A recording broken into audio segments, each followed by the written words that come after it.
साहब, चूंकि आप कह रहे हैं कि आप नवाज शरीफ से बड़ी मुफस्सिल मुलाकात करके आए, तो क्या आपकी उनसे इस बारे में बात हुई थी कि जब वो वज़ीर आज़म बन जाएंगे तो क्या वो किसी ग्रैंड डायलॉग की तरफ जाएंगे? क्या वो उस एक्सपेक्टेशन पे पूरे उतरेंगे? जब वो पाकिस्तान आ रहे थे तो ज़्यादातर लोग ये कह रहे थे कि अब उनको बड़कपन का मुजाहरा करना चाहिए, तब ये केसेस के फैसले तो नहीं आए थे, उन्हें चाहिए कि वो मुज़ाकरात की बात करें, लेकिन उनकी तरफ से बात नहीं, नवाज शरीफ की तरफ से, सब पॉलिटिकल पार्टीज के साथ, एक्सक्लूडिंग 9 मई वालों से। हाँ, जो जिन पे जुर्म साबित हो जाता है, उनके अलावा जो पॉलिटिकल स्ट्रीम में रहना, मैं इसको क्लैरिफाई, बहस के लिए नहीं, समझने के लिए, तो क्या वो चाहेंगे कि जब वो वज़ीर आज़म बन जाएं तो वो मुज़ाकरात की तरफ जाएं और वो इस एक्सपेक्टेशन पे पूरा उतरेंगे? क्योंकि हमें है उनसे। मैं एक और खबर देता हूँ, मियां नवाज शरीफ बनने के बाद 9 मई के जिम्मेदारों के अलावा हर एक से बात करने की बात करेंगे। This is very good. और ये एक उनका प्लान है कि जो 9 मई के जिम्मेदार लोग हैं, जो भी हैं, मतलब मैं नाम नहीं लेता किसी का, हर एक से वो बात करेंगे। वो अपनी जो पहली, अगर वो प्राइम मिनिस्टर बन जाते हैं, जो पहली स्पीच होगी उसका भी मैं पॉइंट दे देता हूँ आपको। इस पे तो रेड लाइन नहीं खिंची हुई है। अच्छा, स्पीच भी लिखी है? 9 मई के अलावा कह रहा हूँ, अलावा कर रहे हैं, उसके अलावा कह रहा हूँ, 9 मई के अलावा वो हर एक के साथ खड़े होके हाथ बढ़ाएंगे। ये उनकी पॉइंट, जो अगली स्पीच है उसका मेन पॉइंट होगा, विक्ट्री स्पीच। ये 9 मई वाले ही हैं, पीटीआई वाले भी वो लोग जैसे अली मोहम्मद खान। एक और बात है, एक और बात है कि वो अब तहरीक इंसाफ के वो कारकुनान जो अब मायूस हैं, उनकी तरफ अपना हाथ बढ़ा रहे हैं। ये आप देखिएगा 1-2 दिन में। और उनको मेन स्ट्रीम में लाने के लिए, दोबारा उनको कैप्चर करने के लिए भी नून लीग ने एक पॉलिसी बनाई है। और ये मिसाके पाकिस्तान की बात होगी, पहले मिसाके जमहूरियत की बात होती थी। मैं ये इंफॉर्मेशन की बेस पे बात कर रहा हूँ। मुस्लिम लीग नून जो है, मियां साहब आफ्टर इलेक्शन अगर वो प्राइम मिनिस्टर बन जाते हैं, वो मिसाके पाकिस्तान की बात करेंगे और सबको कहेंगे एक्सक्लूडिंग 9 मई के। नहीं तो है कौन? देखिए, अगर आप 9 मई वालों को एक्सक्लूड कर देते हैं पीपल्स पार्टी के साथ, सलमान अकरम साहब बड़े अच्छे इंसान है, अगर वो एमएनए बन जाते हैं, क्या उनसे बात नहीं हो सकती?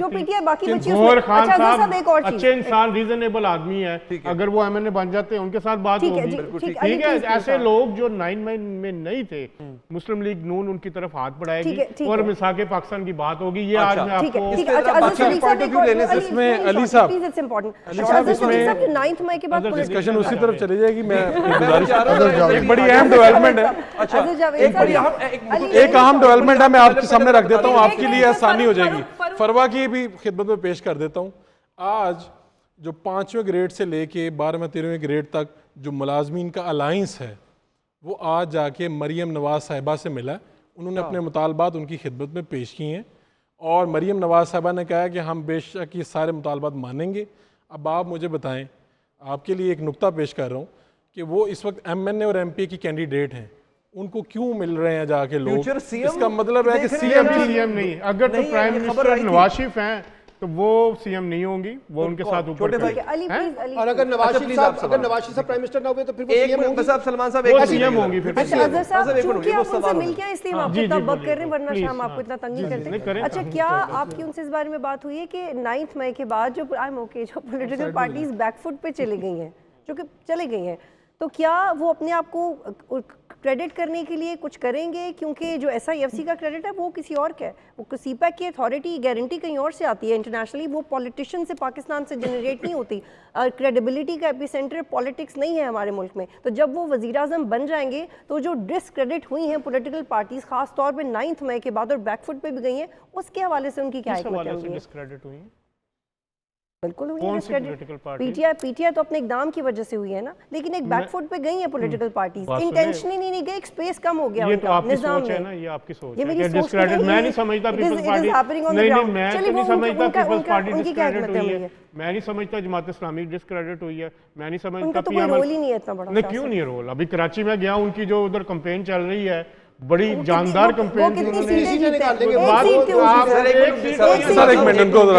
जमात इस्लामी इस वक्त 3 नंबर पे आ रही है सर्वेज में। आप जमात इस्लामी को कुछ भी कहें, वो एक स्ट्रांग फोर्स है, उनका वोट है लेकिन स्कैटर्ड है।